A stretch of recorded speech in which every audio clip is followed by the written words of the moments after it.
nous avons souffert dans ce pays-là, nous les guerriers. L'avenir d'Mboshi.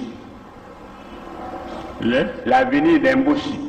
L'avenir d'Mboshi. Et qu'après, Sassouké fait que c'est l'Mboshi. Il faut qu'on réfléchisse. Je le dis en connaissance de cause. Je dis fais.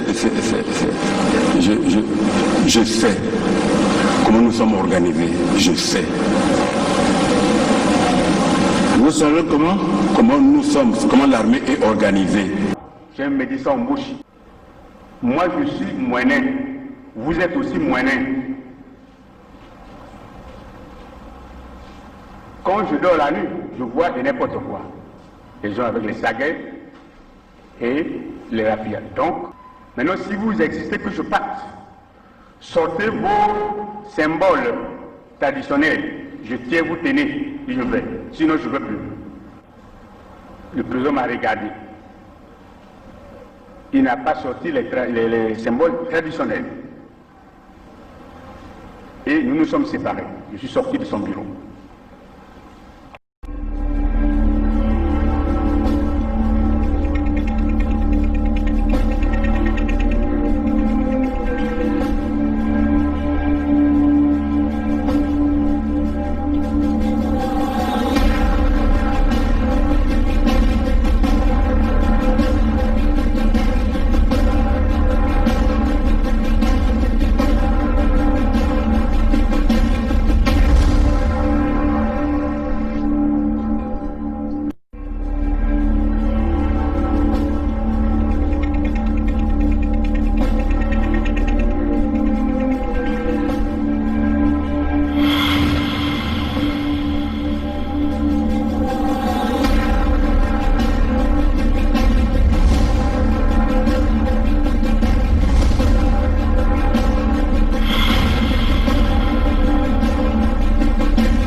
Chers compatriotes, démocrates africains, peuple du monde entier, les amis du Congo, nous vous présentons aujourd'hui ce projet que nous appelons le projet Mouebara, mis en place par le dictateur Sassou le 7 janvier 2000. Et ça, c'est éventuellement après son coup d'État de 1997, ce coup d'État que nous connaissons, qui a fait des milliers et des milliers de morts, que vous connaissez très bien, que nous sommes donc en train de vouloir expliquer ce fameux projet. En réalité, l'objectif de ce projet, c'est d'installer ce que nous appelons la colonisation intérieure au niveau du Congo. La colonisation intérieure. Sassou avait donc rédigé une correspondance adressée à ce fameux comité mixte d'action spéciale que lui a mis en place. Et ça, c'était daté du 7 janvier 2000, bien sûr, à Brazzaville. Donc Sassou Nguesso disait, mes chers membres du comité mixte d'action spéciale, comme je le fais traditionnellement depuis octobre 1997, après tous les discours officiels que j'ai tenus ces derniers temps, lesquels, comme vous le savez, bien sont destinés aux chancelleries étrangères et au grand public, mais non aux hommes du pouvoir que vous êtes. Je tiens à réaffirmer devant vous les grandes orientations qui doivent guider notre action pour cette année 2000.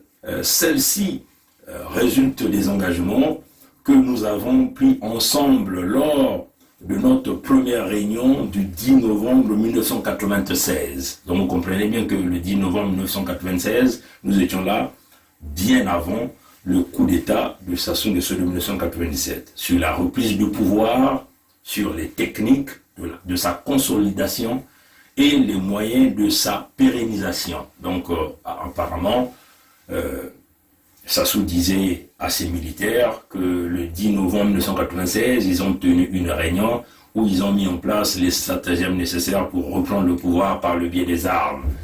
Donc Sassou parlait des techniques pour consolider ce pouvoir, les techniques pour la prise de ce pouvoir et les techniques et les moyens nécessaires pour pérenniser ce pouvoir. Il vous appartiendra au cours de cette première réunion annuelle d'y réfléchir et donc déterminer les modalités d'application. Donc Sassou leur dit carrément, il faut que nous soyons ensemble pour essayer de voir comment nous allons appliquer ces techniques pour se maintenir coûte que coûte au pouvoir par les biais des armes, donc toutes les techniques nécessaires pour pérenniser le pouvoir du Mossi Sassou.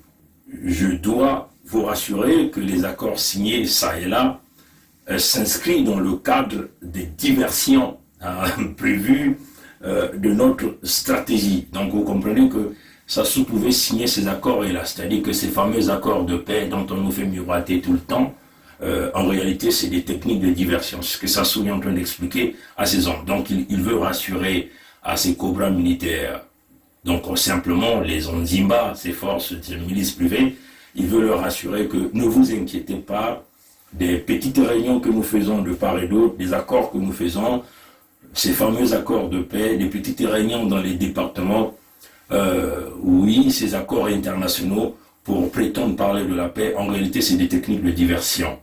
Ça c'est Sassou lui-même qui le dit.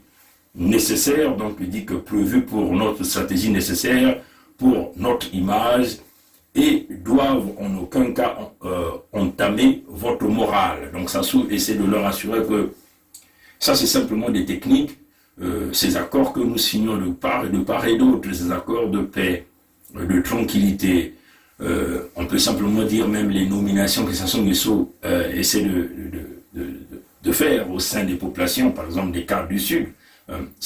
En réalité, c'est juste une façon de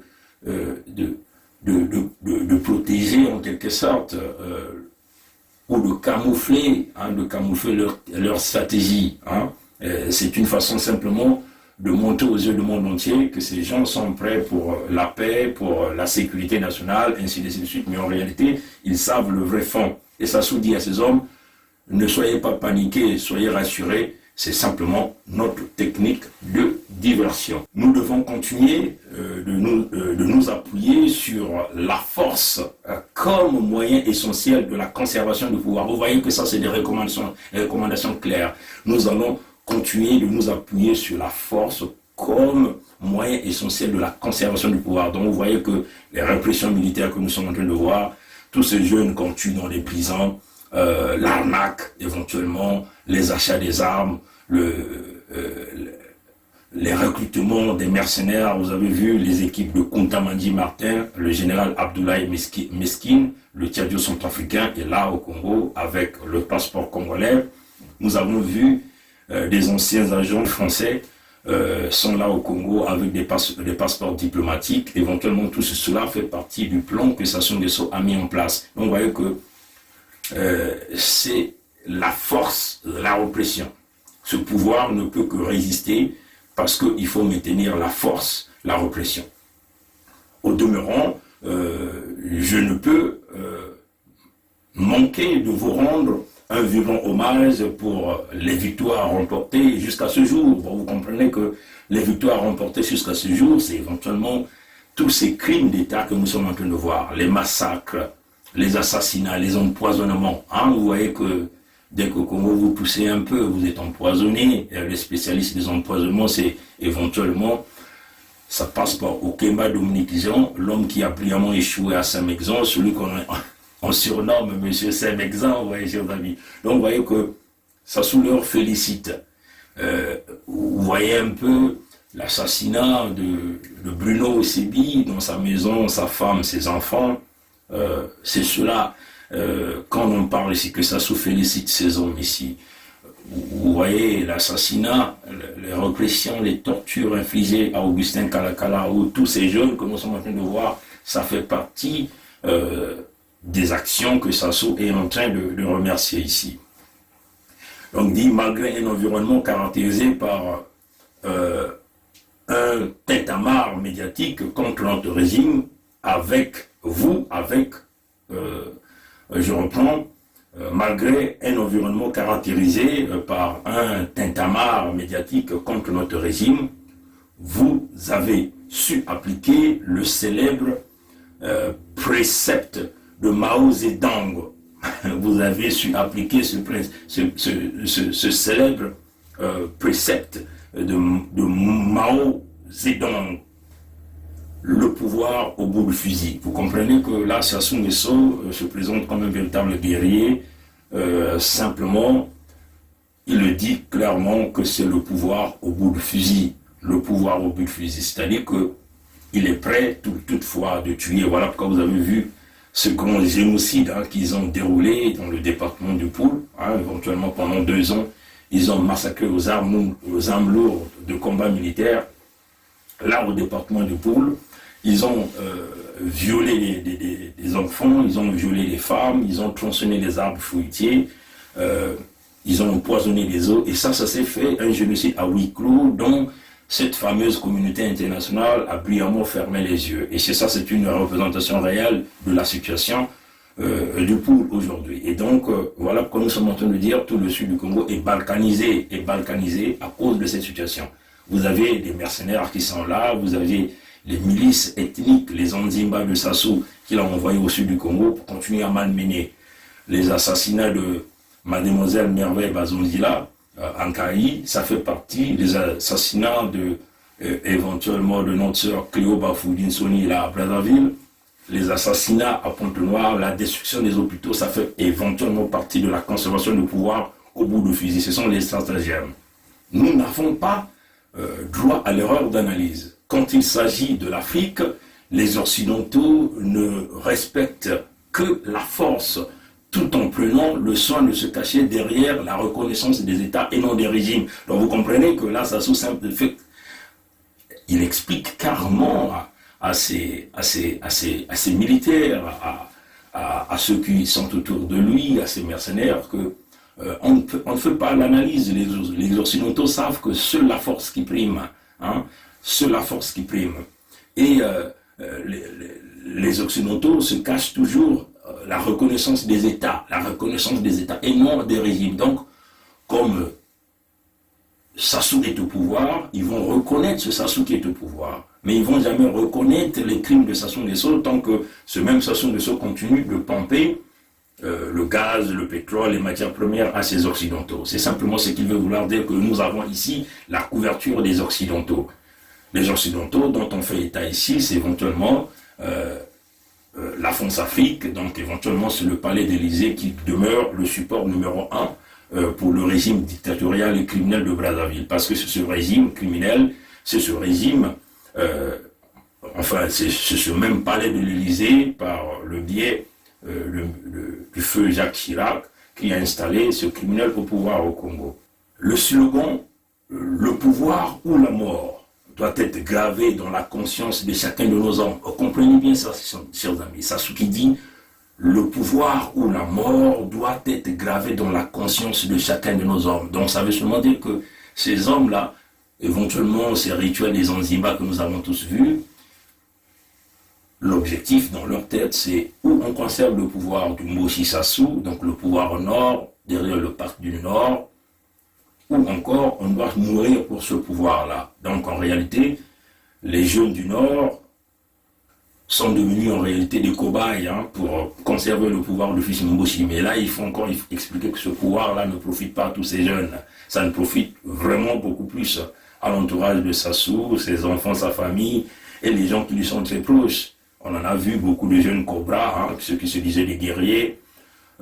Aujourd'hui, nombreux sont aussi morts parce qu'ils ont été matraqués après. Ils ont été considérés comme des éléments dangereux pour le futur de ce régime. Vous voyez, chers amis. Donc, Sassou dit, donne des recommandations fermes à ces généraux pour forcément que ces jeunes-là, ces jeunes Moshi, ces jeunes nordistes, ces jeunes Nzimba, donc vous comprenez que là, il s'agit ici d'une milice tribale qu'on veut vouloir donner l'étiquette de l'armée nationale. Il s'agit ici d'une milice tribale qu'on veut vouloir donner l'étiquette de la police ou de la gendarmerie nationale. Donc tous ces gens-là servent un seul individu c'est protéger le pouvoir de Sassou au détriment de l'ensemble de la nation.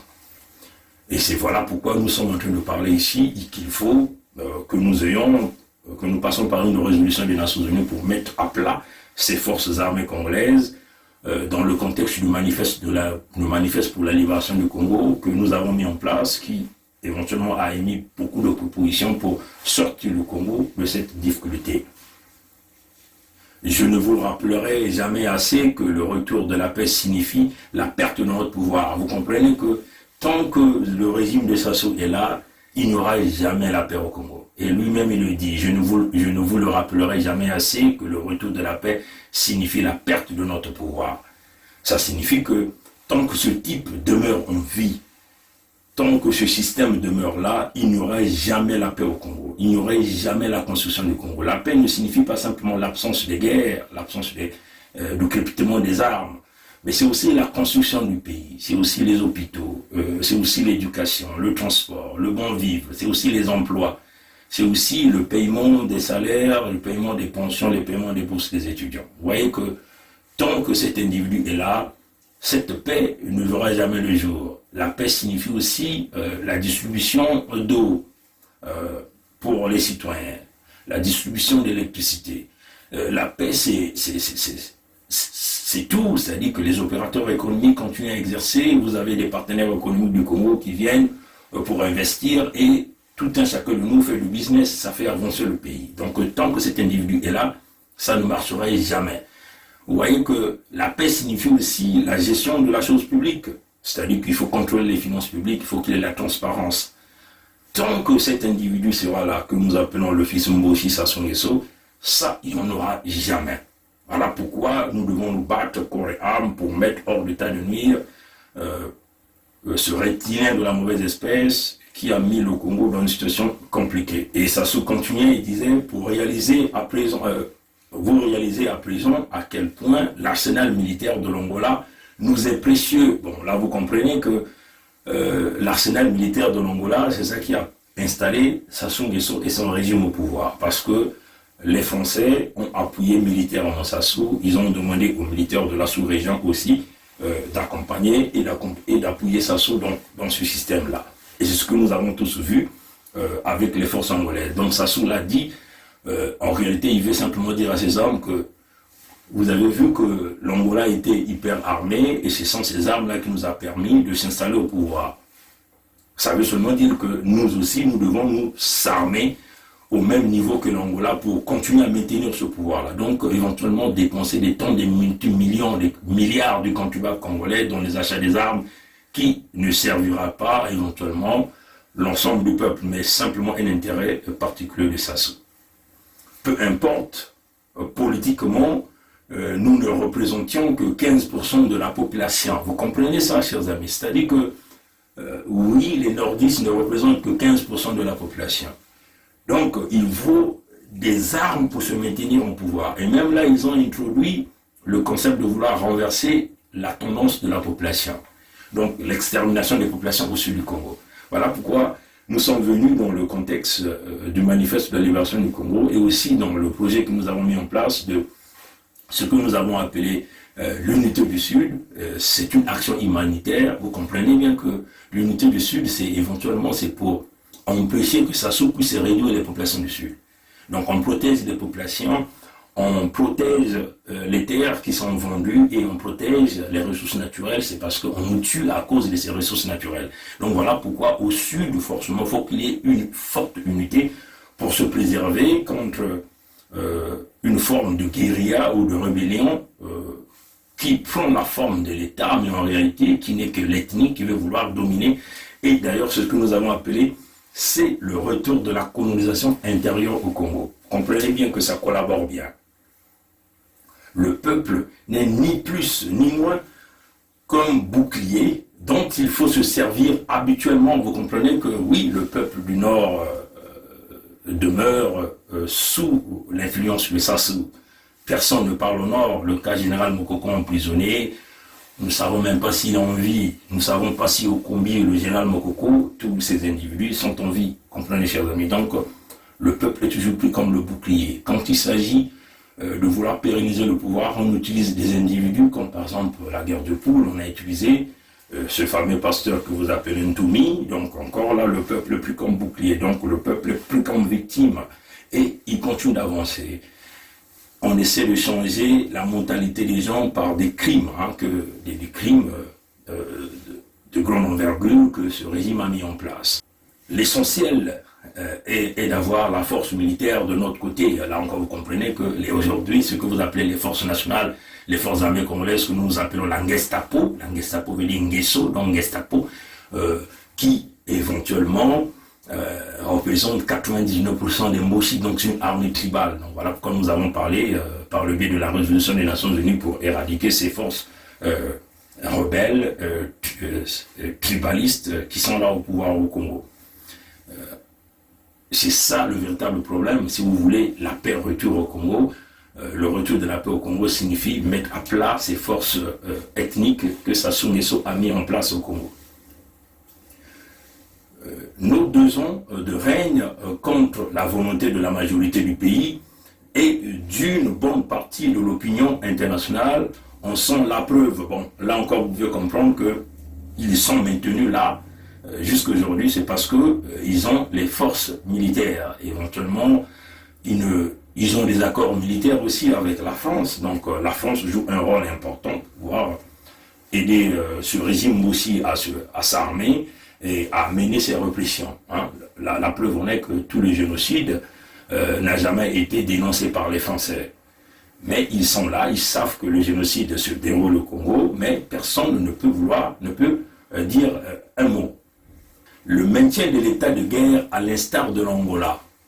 Comprenez qu'il y a eu beaucoup d'années de guerre entre l'équipe de Santos et des gens de l'UNITA de Savimbi. Bon, il y a aussi parfois des conflits avec les fonds de libération, les FLEC du Cabinda. Donc cette guerre entre Jonas Savimbi et Dos Santos et le MPLA a éventuellement mis beaucoup de temps. Donc ça a mis les populations dans des conditions difficiles. Et c'est ce que ça fait maintenir au Congo, parce que c'est son seul moyen de protéger et de pérenniser ce pouvoir-là. Installer l'état chaotique au Congo de guerre, les traumatismes, le stress avancé des populations, c'est-à-dire que briser tout ce que ces populations veulent avoir. C'est ça qui fait pérenniser le pouvoir de Sassou. Il dit l'extermination progressive des populations qui nous sont hostiles. Vous comprenez bien que le sud du Congo ne peut jamais supporter le pouvoir Moshi, chers amis. Voilà pourquoi ils ont mis en place la colonisation intérieure au sud du Congo. Donc vous comprenez bien avec nous que l'extermination des populations fait partie des équations, des recommandations, des principes que Sassou Nguesso a mis en place par le projet Mouebara. Donc le massacre au sud du Congo. Quand on parle au sud, on ne parle pas seulement du peuple Lari Congo, mais on parle de tout le peuple du sud, donc de Poul, de la Bouenza, du Niari, de l'Alekumu, ainsi de suite de Kwilu. Donc les 5 régions du sud du Congo, vous êtes comptabilisés. Donc ça se vous dit l'extermination progressive des populations qui nous sont hostiles. Ça c'est une réalité. Et ça fait partie du projet Moueba. Voilà pourquoi nous parlons ici de l'unité du sud. Si nous ne faisons pas cette unité du sud, ben, ils vont nous exterminer au sud du Congo. Parce que Sassou a déjà mis la machine en place. C'est ça qui est la réalité. La répression, conséquence de toutes les velléités d'opposition intérieure. Là encore, vous comprenez qu'il y a une forte répression de l'opposition au Congo. Quasiment personne n'a pas de parole. À moins que vous soyez une opposition de farce, comme aujourd'hui le fait les gens comme les Claudine Monari, les Guy Parfait Kolela, les Pascal Nsatmabela. Là, nous venons encore de voir, même Ntoumi venu de sortir pour aller supporter l'élection de Sassou. Vous comprenez bien que vous ne pouvez jamais parler d'une quelconque élection en transparence dans une dictature, dans une répression actuellement au Congo. Donc vous comprenez bien que, oui, personne n'a le droit à la parole. Le Congo demeure une prison à ciel ouvert. Et Sassou continuait. Le musulman de la presse nationale, la traque de tous nos opposants partout où ils se trouvent à l'étranger. On a tenté à la vie du général Mbaou, vous savez, le général Ferdinand Mbaou a voulu être tué en France. Et il y a eu plusieurs révélations qu'il y a eu même des agents spéciaux français qui étaient impliqués à ça. Nous là, on nous traque partout, et tous les résistants, comprenez bien que ça c'est une réalité, chers amis. Et ça c'est des recommandations que Sassou Nguesso a données. les empoisonnements des résistants, ainsi de suite. Ça, c'est une réalité. Et ça, personne ne peut le bouder. Au Congo, la presse nationale n'a pas droit à la parole, tout est muselé. Hein. Regardez comment la presse au Congo est biaisée. Regardez même simplement la télé Congo, hein, chers amis. Regardez même cette presse-là qui a passé la conférence de presse avec cette fameuse opposition de Pascal Nsati Mabiala, Mounari, Kolela, et cette même presse qui a continué à faire des interviews avec Mounari que nous avons tous vu avec le Kolela. Vous comprenez bien que ce n'est pas une presse, c'est une presse affamée qu'on a mis sous la perfusion du régime ou des faux opposants qui travaillent pour le régime de Sassou. C'est cela qui est la vérité. La traque de tous nos opposants qui vivent à l'étranger, qui vivent partout où se retrouvent à l'étranger, la déstabilisation des associations et des personnalités étrangères critiquant notre régime. Bon, là encore, vous voyez que c'est un exemple. Hein. Ils ont chassé qui Eli Smith, hein, ce journaliste camerounais qui a exercé au Congo. Éventuellement, ça fait partie de cette traque, parce que ce journaliste a osé relever l'équivoque des problématiques liées à la démocratie, liées à la paix, liées à la sécurité. Et donc, il a été simplement chassé du Congo. Et il y a beaucoup de cas comme ça au Congo. La désinformation de l'opinion nationale et internationale grâce aux puissants moyens de presse dont nous disposons doivent demeurer les principaux axes de notre politique. Vous comprenez que ça se le dit, il faut désinformer l'opinion nationale et internationale. Donc, la télé Congo demeure une propagande. Mais là, à la télé Congo, ils ont ajouté aussi les médias de la diaspora que vous connaissez qui sont en train de faire ce travail-là. Donc, il faut désinformer. Donc, vous comprenez bien que la véritable information que l'opinion internationale ou les Congolais peuvent avoir, c'est par les médias sociaux, par le travail que nous faisons. C'est là que vous allez trouver la vérité. Voilà pourquoi nous avons mis en place le système baie vitrée. Les frères Roland et tout vont chercher des preuves. Les frères Dim parlent avec des preuves. Les frères Gervais Birani, bref, nous parlons avec une véracité. Et c'est là où il faut trouver. Parce que Sassou lui-même, il dit, il faut désinformer la communauté internationale. L'application rigoureuse de celle-ci est le seul gage de la sécurité de notre régime. Vous comprenez que tout ce qu'il a cité là, la colonisation intérieure, les crimes, la désinformation, museler l'opposition, museler les médias, tout ceci représente le seul gage de survie de leur régime. Donc vous comprenez bien qu'il faut se battre corps et âme pour chasser Sassou Nguesso hors du pouvoir. C'est pourquoi pour cette première réunion annuelle du comité mixte d'action élargie aux chefs d'antenne territoriale et socio-professionnelle, je vous invite à réfléchir profondément sur les points suivants. Premier point, poursuivre l'opération Mouébara. Comprenez bien, poursuivre l'opération Mouébara dans les nouvelles conditions des accords de Pointe-Noire et de Brazzaville. Parachever impérativement le dépeuplement. Comprenez, chers amis, Sassou le dit lui-même, il le dit dans le document, il faut parachever impérativement le dépeuplement de 433 000 personnes prévues dans sa dernière phase, dont l'exécution a été perturbée par les accords précipités. Car si les résultats sont très satisfaisants dans le pool, qui est aujourd'hui vidé d'environ 3/4 de sa population, il reste cependant très modeste dans les autres régions ciblées, utilisées pour cette mission uniquement des hélicoptères de combat et en faire porter la responsabilité de la provocation aux partisans de l'ancien régime. Comprenez ça, chers amis, Sassou le dit clairement, qu'il faut accélérer le dépeuplement des populations. Donc, il a déjà même donné il avait déjà donné même des chiffres. Il avait déjà parlé de 430 000 populations à exterminer pendant cette période. Et là, nous étions en 2000. Et d'ici, le pool a déjà perdu les trois quarts de sa population. Hein. Par contre, il y a encore des populations qui demeurent dans les autres régions du Sud. Donc, il s'agit ici, on a dépeuplé au pool, 3/4 qui restent. Il faut donc continuer avec la Lukumu, la Bouenza, le Nyari, le Kwilu. Hein, c'est ce qu'il disait ici. En tout cas, Sassou était clair, il disait simplement, oui, le dépeuplement avait été un peu interrompu par, entre guillemets, ce qu'il appelait les accords de Pointe-Noire et de Brazzaville, parachever immédiatement le dépeuplement des 430 000 personnes prévues dans sa dernière phase, dont l'exécution a été perturbée par les accords précités, dont les accords de Brazzaville et Pointe-Noire. Car si les résultats sont très satisfaisants dans le pôle, donc ça se vous dit que les résultats du dépeuplement ont été très satisfaisants dans le pôle, chers amis. Donc on nous parle ici d'un génocide réalisé, ça sous la main ici. Et là nous étions déjà en 2000. Il a accepté qu'il a déjà commis le génocide dans le pôle, en dépeuplant le peuple dans le pôle. Voyez, chers amis. Voyez, chers amis. Donc les résultats satisfaits dans le pôle, qui est aujourd'hui vidé d'environ 3/4 de sa population. Donc il ne reste qu'un quart des populations au pôle qu'ils ont parachevé dans le génocide de 2016. Oui, chers amis.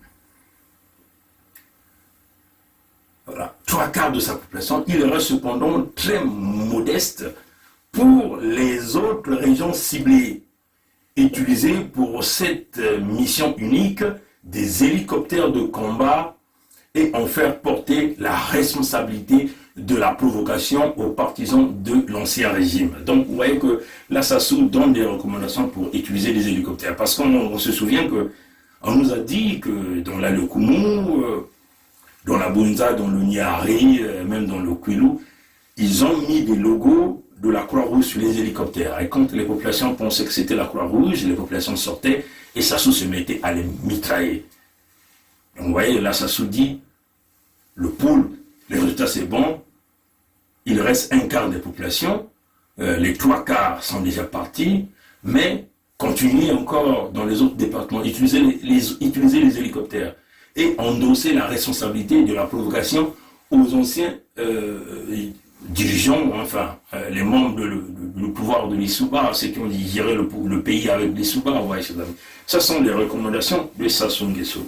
Le deuxième point, recenser les membres de nos pelotons d'exécution qui menacent de réveiller l'existence et l'emplacement des charniers à la presse étrangère et les mettre sous haute surveillance jusqu'à nouvel ordre, tout en les tenant suffisamment éloignés des étrangers et de certains mouchons nationaux.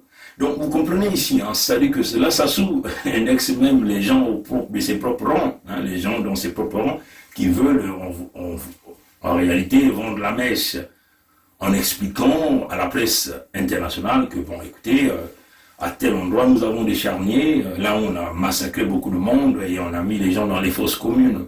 Donc Sassou demande de les isoler. Et quand Sassou dit isoler, c'est simplement les exécuter, les abattre. Ça n'a rien à voir avec l'isolation normale. Et vous comprenez que le Sud est vidé de sa population, mais tout nordiste qui travaille dans ce système, qui ose se lever pour trahir, est voué à la mort. Oui, chers amis. Voilà pourquoi nous devons tous être ensemble pour mettre hors d'état de nuire ce régime criminel et dictatorial qui est en train de fracasser nos vies. Le troisième point, il dit veiller à ce que les organisations humanitaires étrangères devant intervenir dans les zones prévues dans les accords de Brazzaville ne tombent sur aucun des 16 charniers dissimulés. Donc apparemment, Sassou ne voulait pas que les organisations humanitaires puissent avoir accès à ces zones dans lesquelles il a massacré les Congolais. Et là, il a même déjà parlé des 16 charniers. Et là, nous étions en 2000, là, chers amis. Oui, chers amis. Comprenez bien que ce n'est pas pour rien qu'il a fait le génocide dans le pôle. Il n'a pas voulu que les organisations humanitaires puissent aller dans le pôle. Il a massacré et à la fin, il a utilisé les catholiques, donc Caritas, qui ont dissimulé les informations après. Donc ça, c'est nous faisons face à un criminel, à des grands crimes d'État que nous devons tous reprendre, incluant la communauté internationale. Des itinéraires obligatoires devront de leur être indiqués et les escortes par les hommes les plus fins devront leur être imposées. Donc si éventuellement s'il y avait des organisations humanitaires qui devaient être là, ils devaient leur conduire par des pistes qu'eux ils maîtrisent, c'est-à-dire des pistes que ces gens-là ne trouveront aucune trace, aucune information. Le point 4, préparer la tenue d'un séminaire de sensibilisation sur le thème « Le pouvoir ou la mort ». auxquels devront participer tous nos hommes les plus fidèles et aptes à occuper un poste de responsabilité dans l'armée, la police, l'administration territoriale, la douane, les impôts. Insister sur l'importance de l'inspiration de cette devise pour notre pouvoir à ce moment où les chantres de la démocratisation redoublent d'ardeur à travers le monde. Donc, il veut simplement renforcer le message, dire à ses supporters, dire à tous les gens qui sont derrière lui que nous devons toujours se maintenir. Vous savez que partout, tout le monde parle de la démocratie, les droits de l'homme. Vous n'avez aucun droit de vouloir trahir ce pouvoir. Donc il faut, nous demeurons là, où on a le pouvoir, où on va mourir. C'est un peu ce que Théophile Obenga a écrit dans ce fameux livre. Il faut se soumettre. Donc on dit aux sudistes de se soumettre pour pérenniser le pouvoir Mbossi. Et donc là, il donne fermement des recommandations extrêmes à ces hommes. Il faut renforcer le contexte du pouvoir ou la mort. Si on n'a pas le pouvoir, nous sommes morts. Et c'est ce que ce type essaie d'expliquer au niveau du peuple Mbossi, en leur disant que si moi, Sassou, je ne suis pas là, vous êtes finis. Et voilà pourquoi Nyangambola est venu vous dire l'avenir des Mbossi, alors que personne n'a jamais menacé les Mbossi. Aucun homme du Sud n'a jamais tiré des armes au nord du Congo pour massacrer les Congolais de la partie nord. Vous comprenez que ça, c'est carrément des stratagèmes machiavéliques pour tuer le monde au Congo. Le point 5, il disait prendre toutes les dispositions nécessaires pour lesquelles l'aide humanitaire soit prioritairement livrée aux populations favorables au pouvoir et maintenir celles qui sont hostiles dans un état de précarité qui les oblige à se soumettre. Voilà le contexte des aides humanitaires dont nous parlions. C'est-à-dire que toutes les fois qu'on reçoit de l'aide humanitaire, cette aide humanitaire est destinée aux populations qui sont favorables au régime de Sassou et non aux populations les plus démunies. Une façon de leur pousser dans un état de famine avérée afin que ces gens-là se soumettent. C'est éventuellement le contexte de la colonisation intérieure qu'ils ont installé au sud du Congo. Ils ont bousillé tout le système économique. Il a fracassé le chemin de fer Congo-Océan, l'épine dorsale de l'économie du Congo. Donc éventuellement la plus grande partie des populations de la partie sud dépendaient de ce chemin de fer Congo-Océan. Là, il a emmené beaucoup de gens dans la soumission. Et il a mis en place une piste où il exige de l'argent, donc de points de péage, au moins 7 péages entre Brazzaville et Pointe-Noire. Et tout ça, c'est la partie sud. Là encore, on essaie d'asphyxier les gens. Ouais, chers amis. Il casse toutes les entreprises, il casse l'économie. Donc, tout le monde est sous la soumission. Voilà pourquoi vous voyez tous ces jeunes, comme on a l'habitude de dire chez nous, les Atalakou en train d'acclamer parce qu'ils sont affamés. Mais il faut mettre terme à ce régime si vous voulez s'en sortir. Si vous ne voulez pas s'en sortir, vous allez continuer à pleurer, à rester dans cet état de soumission. Vos enfants vont rester dans cet état de soumission. Vous voyez même le vagabondage sexuel, toutes les filles qu'on bombarde des grossesses par ces femmes même aussi qui ont volé l'argent de l'État. Ça fait partie de la soumission, c'est ce qu'on appelle la colonisation intérieure. Et là, ils sont maintenant en train même de vous vendre vos terres, de massacrer vos populations, vendre vos terres. Donc vous allez devenir des étrangers sur vos propres terres. Il faut forcément que nous puissions réagir parce que ça, c'est un projet dangereux. On le dit, nous aussi nous devons le dire, ou c'est la tête de Sassou qui va être placée sur un plateau d'or, ou c'est nous qui allons mourir. Donc nous devons forcément se battre dans le contexte de pouvoir mettre la tête de Sassou sur un plateau d'or, couper cette tête-là, déchiqueter cette tête-là, pour que nous avancions. Sinon que nous allons rester dans cette merde. Il n'y a pas que Sassou, il y a Okemba, Dominique Zion, il y a toute cette racaille, les généraux militaires, même les nègres de maison qui sont au sud du Congo, tous sont complices de ce projet. Se servir de l'accord de Brazzaville notamment, ont ces articles 5 et 6 pour insérer les Hutus rwandais, des miliciens interamoués, les anciens membres de la garde républicaine du feu, Maréchal Mobutu, les Tchadiens qui combattent avec nous, dont les forces armées congolaises, y compris même les Angolais et les Afro-Cubains qui se désireraient. Comprenez bien que, voilà pourquoi nous avons dit que ce n'est pas les forces armées que nous avons au Congo, parce que ceux qui sont là au Congo, ce sont des étrangers qui n'hésitent pas à tirer à balles réelles sur le peuple. Ils ne sont pas des Congolais. Et c'est pour cette raison que nous allons éradiquer ces forces armées pour revoir ce que nous appelons les états généraux de l'armée, revoir les recrutements,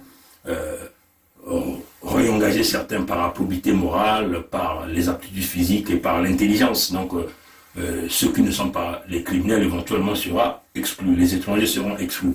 Et c'est ça qui est la réalité ici. Donc, comprenez que Sassou le dit clairement, mais ces forces-là, ce sont ces forces qui ont fait le coup d'État avec lui, ce sont ces forces en 1998-2000 qui ont fait ce grand génocide, ce qu'il appelait la réplique, la deuxième vague dans le Poul, dans tout le sud du Congo, avec des machettes, ils ont massacré le monde. Donc comprenez qu'il faut mettre terme à ça.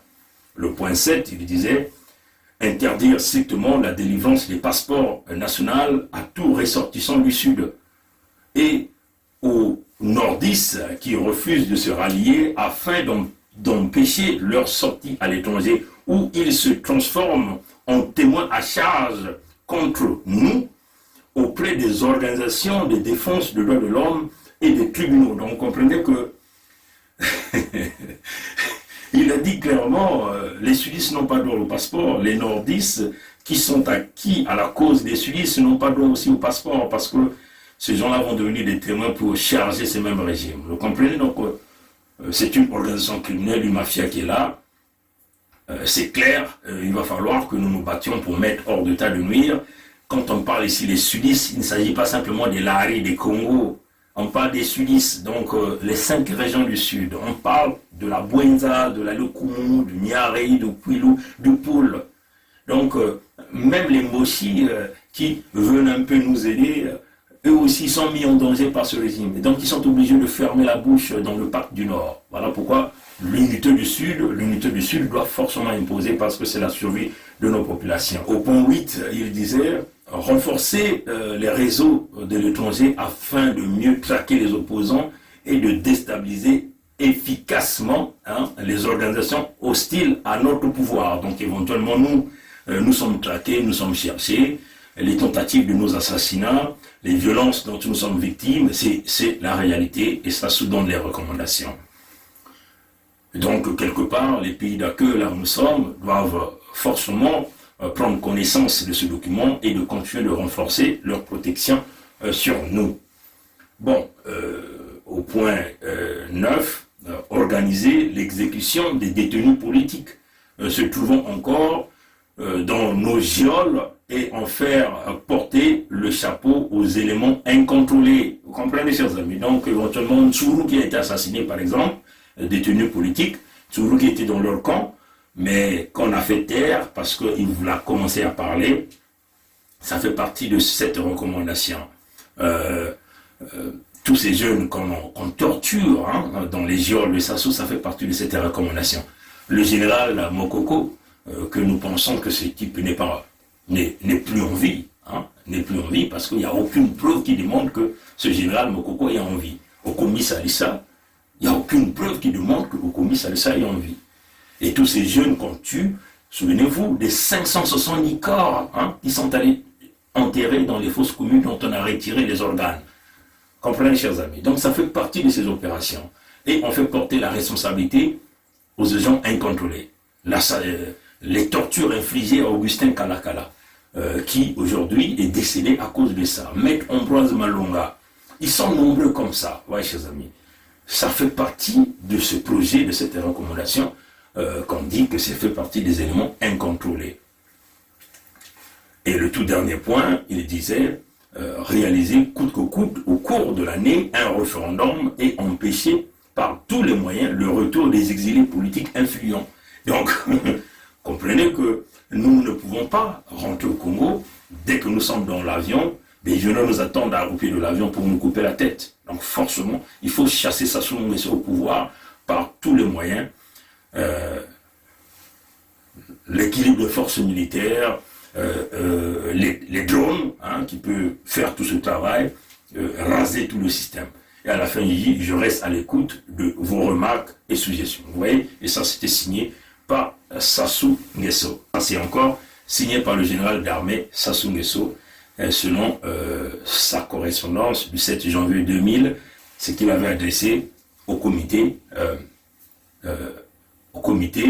mixte d'action spéciale dans sa correspondance du 7 janvier 2000 à Brazzaville, et là où il marquait diffusion strictement limitée aux membres du comité mixte d'action spéciale. Et c'était la correspondance numéro 019/00.PRCAB, donc peut-être cabinet. Voilà un peu ce que je tenais à dire à le peuple du Congo. Vous comprenez bien, la communauté internationale des Amis du Congo, ce sont les mêmes opérations qui continuent. Le projet Mouébara, il est encore prêt à nous mener une autre guerre en faisant trafiquer des armes par Sao Tomé et Principe, passant par le Gabon, utilisant des Antonov qui vont voler à basse altitude pour déposer ses armes à Olombo chez lui, et donc créer des situations de guerre avec les mêmes individus que vous connaissiez, en complicité des fameux opposants pour continuer à piller le Congo. Nous faisons face aux gens qui ont volé 30 000 milliards de francs CFA du contribuable congolais. Ces gens n'ont aucune légitimité. Le pays est dans une banqueroute. Sassou est illégitime. Nous sommes dans le contexte de légitime défense. Sassou se maintient. Nous allons nous battre pour buter ce type à l'intérieur ou à l'extérieur du Congo. Et donc nous demandons à tous les amis du Congo, surtout le monde anglo-saxon, que nous travaillions ensemble pour nous aider à mettre terme à cette racaille politique. Merci d'avoir participé à cette conférence, et nous vous disons, soutenez le peuple du Congo. Le peuple du Congo a besoin de vous. C'est la même couleur de sang qui coule dans nos veines. C'est aussi la même couleur de sang qui coule dans vos veines. Nous faisons partie de l'humanité. Nous sommes tous des humains. Nous naissons tous nus. Et nous allons tous mourir un jour. Tout ce que nous avons ici, ça va rester. Aidez-nous à mettre terme à la dictature de Sassou. Aidez-nous à installer la démocratie et à développer notre pays. Nous vous remercions pour votre attention et votre assistance. Merci, à la prochaine. Cependant est vrai le fait que jamais je ne pourrais accepter que la Constitution soit violée. J'insiste pour dire que lorsque la Constitution est violée, les démocrates ne doivent pas l'accepter. Jamais. Jamais. Et jamais nous n'accepterons qu'un gouvernement censuré organise les élections dans un pays. Et nous prenons l'opinion internationale à témoin. Jamais. Jamais nous n'accepterons que soient organisées des élections hors la loi. Partout ailleurs en Afrique où les dirigeants se sont permis de méprise sur ces questions, ces dirigeants ont plongé leur peuple dans les drames que nous connaissons. L'espèce de conseil constitutionnel qu'ils ont mis en place à la hâte pour les manipulations politiciennes que vous observez, l'avis du Conseil constitutionnel, c'est un coup d'État constitutionnel. Plus de 70 ans, on n'est plus éligible. Et pour moi, c'est un principe cardinal, le respect de la parole donnée.